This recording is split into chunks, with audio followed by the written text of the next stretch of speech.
Қайырлы күн, балалар. Қазір бізде әдебиеттік оқу сабағы. Біз қоршаған орта бөлімінен Дәулет Қасеновтың найзағай мәтінін өтетін боламыз. Балалар, мынадай дыбыс естідіңдер ме? Бұл қандай табиғат құбылысының дыбысы?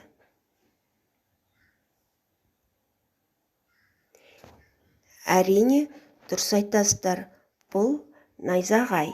Ендеше найзағай туралы азғана мәлімет алайық.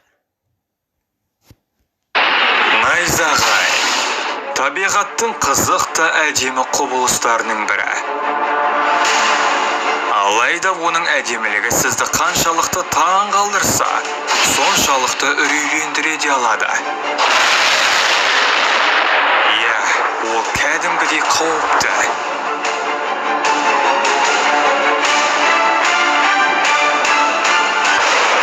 Статистика бойынша орта есеппен бір күнде 8 миллионға жуық найзағай жарқылдайды. Ал жылына аспан 300 миллионға жуық рет дүр сілкінеді. Мына картаға қараңыз. Жай оты жиі ойнайтын аймақтар сары қызыл түспен белгіленген. Көз ілеспес жылдамдықпен жарқ ете қалатын бұл оттың энергиялық күші 100 000 амперден асып түседі. Жыл сайын ормандар мен қалаларда өрт тұтануына себепші болуының сыры осыда. Ол тоқ желілерінде істен шығарады. Керек десеңіз жасын адамға да тиеді. Ғалымдардың зерттеу бойынша әрбір 600 000 адамның біреуіне тиюі әбден мүмкін. Мүмкін деген сөздің астын сызып қояйық. Жыл сайын әлемде найзағайдан 3000 адам қайтыс болады. 2007 жылы Оклахома тұрғындары әлемде ең ұзын найзағайдың пайда болғанын көрген. Оның ұзындығы 321 шақырымға дейін жеткен.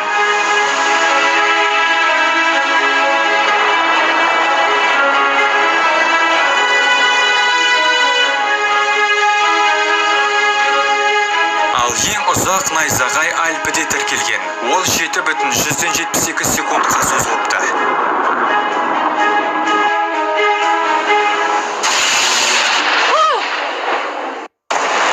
Найзағай жарқылы, жоғары разрядты электр қуатымен тең.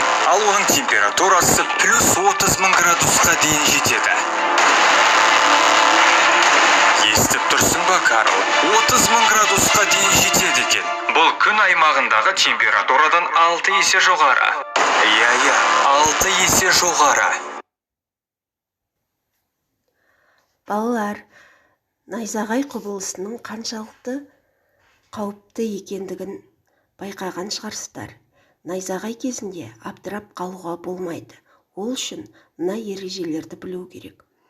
Көбінесе найзағай биік ғимараттарға, ағаштарға түседі. Олардан 50-60 метр қашықтықта болғаныңыз дұрыс. Ал жазықтықта ешқандай биік мұнара жоқ жер болса, сонда жүрген адамға түсуі мүмкін. Саяхатқа, ұзақ сапарға, серуенге шығар болсаңыз, ғаламтор арқылы алдағы ауа райымен танысыңыз. Ашық алаңқайда, орманда, жағажайда, өзенде, қорғансыз жерде кезде найзағай ойнап тұрса, қауіп күштірек болмақ. Мұндайда киіміңіз су болғанынан қорықпаңыз. Құрғақ нәрсеге қарағанда су киім қауіпсіздеу. Найзағай басталған сәтте дереу судан шығып, жағажайдан алыстауға тырысыңыз. Найзағай кезінде жерге жатуға, ағаштың астын тасалауға, бір орында тұруға да, жылдам жүруге де, жүгіруге де болмайды. Бір қалыпты жылдамдық сақтаған дұрыс. Қолшатырды да ашпаған абзал. Денедегі металл бұйымдардың бәрінен арылыңыз. Себебі олар тоқты жақсы өткізеді де, найзағай кезінде қауіп туғызады. Көшеде жүрсеңіз, автобусты, көліктерді паналауға болады. Ал үйде болсаңыз, электрмен жұмыс істейтін барлық аппаратты өшіріп, есік терезені жабыңыз. Осы ережелерді қатаң ұстану арқылы өзіңізді және жақындарыңызды және қауіпсіз жағдайда ұстай аласыз. Қанеки енді оқулықпен жұмыс жасайық. Ол үшін әдебиеттік оқудың 88-ші бетін ашып қойыңыздар. Онда жаңылтпаш тұр. Жаңылтпашты бірге оқиық. Көктем жауын шашынсыз болмас, жауын шашынды болса, жасынсыз болмас. Бұл жердегі жасын сөзі сізге таныс па? Жасын сөзіне мағынасы жуық сөзді жаз. Алдымен дәптерімізге 21 сәуір деп жазып аламыз да, ал жасын дегеніміз жай, найзағай екен. Кәнеки енді балалар, Дәулет Қасеновтың найзағай мәтінін оқып шығайық. Жақсылап тыңдап отырыңыздар, қол жүргізіп, мен оқып беремін. Жазғы демалыс кезі біз жүгерінің арам шөбін отап жүредік, күн күйіп тұрған. Түске таман аспанда қара бұлт пайда болды да, ұлғая аспанды түгел жайлап алды. Дала күңгірттеніп түнере түсті де, жаңбыр құйып кетті. Қос едәуір жерде еді. Жұрт паналар жер таппаған соң, кетпен күректерін төбелеріне тосты. Төңкерілген көк кетпен жыпырлап тұр. Найзағай жарқылдап, шатыр шүтір күн күркірегенде металдың жай тартатыны есіме түсе кетті. Қашыңдар деп айқай салдым.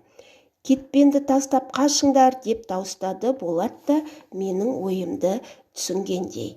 Балалар, мәтінді ары қарай жалғастырып, өздерің оқып алыңдар. Балалар, мәтін түсінікті ме сіздерге?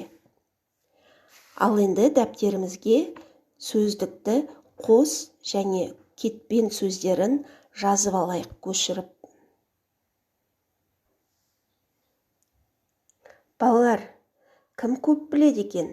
Жылдың қай мезгілінде күн күркіреп, найзағай ойнайды? Жылдың қай мезгілінде қандай табиғат құбылыстары болады? Найзағай адам өміріне қауіпті ме? Найзағайдан қалай қорғану керек? Ендеше сіздерге үйге тапсырма. Мәтінді оқып, мазмұнын әңгімелеу және кері байланысты смайликтер арқылы бере қойыңыздар.